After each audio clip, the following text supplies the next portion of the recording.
दोस्तों, यदि बीजेपी 400 पार की उम्मीद लगाई बैठी है तो एक सर्वे के मुताबिक उसको तगड़ा झटका लग सकता है। लोक पोल ने बुधवार को 3 राज्यों के सर्वे के आंकड़े को जारी किया है। पिछले कुछ दिनों से जारी सर्वे में बीजेपी और उसके नेतृत्व वाले एनडीए को कई अहम सीटों पर का बड़ा नुकसान होता हुआ दिख रहा था।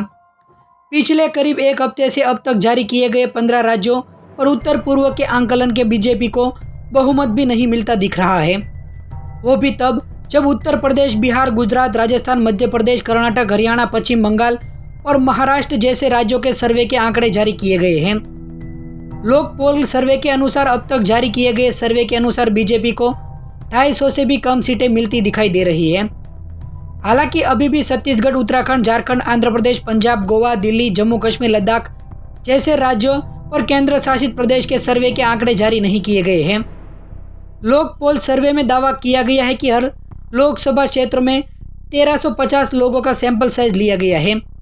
बुधवार को जारी सर्वे के अनुसार तेलंगाना में बीजेपी को 2-3 सीटें मिल सकती है, जबकि कांग्रेस को 13 से 15, बीआरएस को 0 से 1 और एआईएमआईएम को 1 सीट मिल सकती है।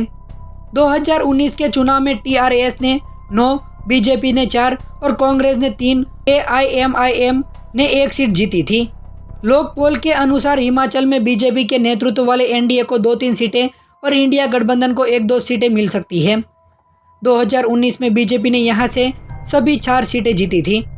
हरियाणा में बीजेपी को नुकसान हो सकता है। सर्वे के अनुसार एनडीए को 6-7 और इंडिया गठबंधन को 3-4 सीटें मिल सकती थी। 2019 के चुनाव में बीजेपी को सभी 10 सीटें जीती थी।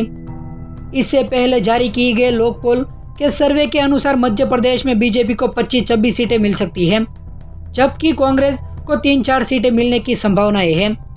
2019 में बीजेपी को 29 में से 28 सीटें जीती गई थी और कांग्रेस को सिर्फ 1 ही सीट पर जीत हासिल हुई थी। वहीं बिहार में एनडीए को 24 से 25 सीटें और इंडिया गठबंधन को 15 से 16 सीटें मिल सकती हैं, जिसमें से कांग्रेस को 4-5 सीटें मिलने के आसार हैं।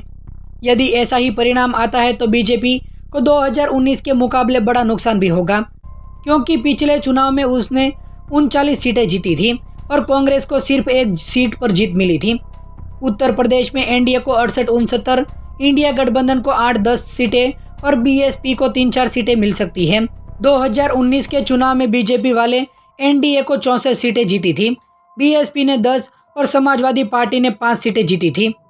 कर्नाटक में बीजेपी को 11 से 13 और कांग्रेस को 15 से 17 सीटें मिल सकती है। यदि नतीजे ऐसे ही रहते हैं तो यह बीजेपी के लिए बड़ा झटका भी हो सकता है। ऐसा इसीलिए कि 2019 में बीजेपी ने 27 सीट पर चुनाव लड़कर 25 सीटें जीती थी। एक सीट पर कांग्रेस और जेडीएस ने जीती थी। गुजरात में एनडीए को 21 से 23 और इंडिया गठबंधन को 3 से 5 सीटें मिल सकती हैं। चुनाव नतीजे ऐसे ही रहे तो बीजेपी को यहाँ भी नुकसान होगा, क्योंकि 2019 के चुनाव में पार्टी ने सभी 26 सीटें यहाँ पर जीती थी।